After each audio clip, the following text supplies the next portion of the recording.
तो मुबारकबाद पाकिस्तान को कि उन्होंने फाइनल्स में अपनी जगह बना ली है। इनफैक्ट पाकिस्तान की ये परफॉर्मेंस मैं कहता हूं जी बड़ी शानदार है, क्योंकि वो टीम जो पहला ही मैच इंडिया से हार गई, वो टीम जो जिम्बाब्वे से भी हार गई, वो टीम जो आखिरी दिन तक लग रहा था कि सेमीफाइनल में नहीं जा पाएगी, और नेदरलैंड्स के साउथ अफ्रीका को हराने के बाद उन्होंने अपनी जगह बनाई, उस टीम ने सेमीफाइनल में अपनी ए गेम निकाली है।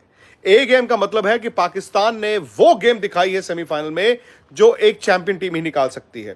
जो टीम नीचे से ऊपर आए वो डेंजरस होती है। सब कहते हैं कि पाकिस्तान डेंजरस है, हालांकि मुझे ये लगता था कि नहीं यार, न्यूजीलैंड बड़ा अच्छा क्रिकेट खेल कर आई है, पाकिस्तान के लिए आसान नहीं होगा। शायद मैं न्यूजीलैंड को फेवरेट मान रहा था, खासतौर से तब जब न्यूजीलैंड ने टॉस भी जीत लिया, क्योंकि आप सेमीफाइनल जैसे बड़े मुकाबले में पहले बैटिंग करके रन ऑन द बोर्ड लगाएं तो यार फिर सामने वाली टीम ना उस दबाव को हैंडल नहीं कर पाती। लेकिन पाकिस्तान ने चोक कराया न्यूजीलैंड को।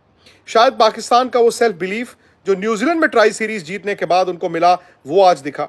वो जानते थे कि हमने न्यूजीलैंड को न्यूजीलैंड में हराया था, हालांकि वो एक ट्राई सीरीज थी, टूर्नामेंट जीते, लेकिन ये वर्ल्ड कप था और न्यूजीलैंड इस वर्ल्ड कप में कंसिस्टेंट क्रिकेट खेल कर आई थी।